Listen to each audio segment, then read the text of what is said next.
For those of you who don't know me, and there are many of you who don't know me, but I'm a physicist by training with a PhD in cultural heritage science, and I've been at the Fitzwilliam Museum in Cambridge for about 5.5 years now.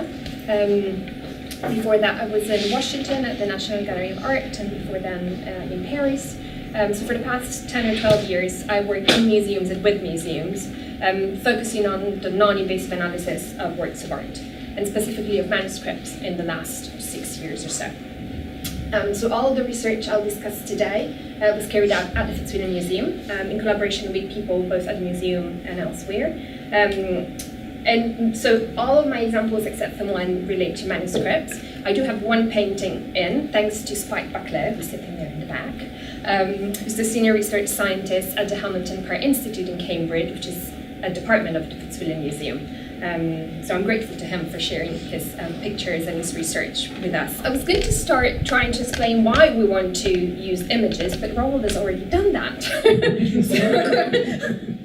And my main point was, well, yes, images are a great way to convey information. So even though XRF scanning can't be considered an imaging method per se, because it's a scanning method, we're not taking individual images, it does produce images.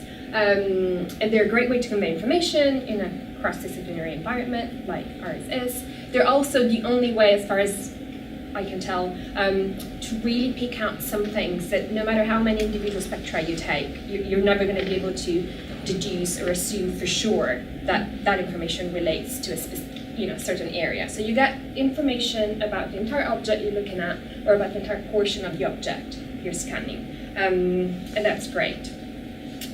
From the practical point of view, and again I'm biased towards manuscripts I guess, the images that we produce with XRF scanning can help us detect previous compositions, and that's true for paintings as well, can help us detect text or images that are now hidden from view for a reason or another. For example, because a manuscript page has been cut and pasted on board, so we don't have access to the reverse anymore.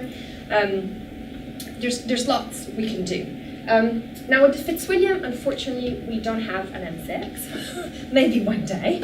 We do have an Artax. We've also been lucky enough in the past few years to collaborate with 2 different research groups which have brought their homemade XRF scanners to the Fitzwilliam. The first group is led by Professor Koen Janssens at the University of Antwerp, and I think they collaborated with you guys on the first XRF scanner. There was some research done together. So they visited us and the Hamilton Park Institute twice now, and they've scanned a number of paintings as well as manuscripts. And then there's a second research group led by Francesco Paolo Romano from the Landis Laboratory in Catania, and they've also brought their scanner to the UK last year and scanned a large painting, which is the one I will be discussing, at Norwich Castle Museum, and then several manuscripts at the Fitzwilliam Museum. So all the data I will show today were obtained in collaboration with either of these 2 groups.